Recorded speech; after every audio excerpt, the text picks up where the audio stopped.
Welcome viewer, I am Murugan S. This video tutorial describes how to clear recent documents in Microsoft Office Word.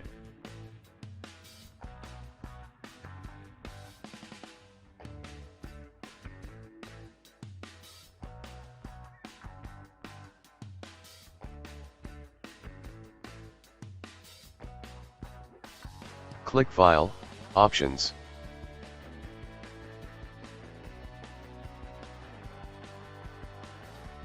Click Advanced.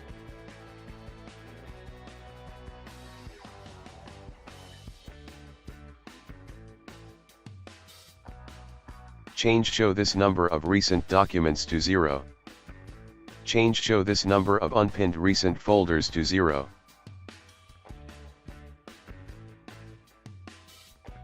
Click OK.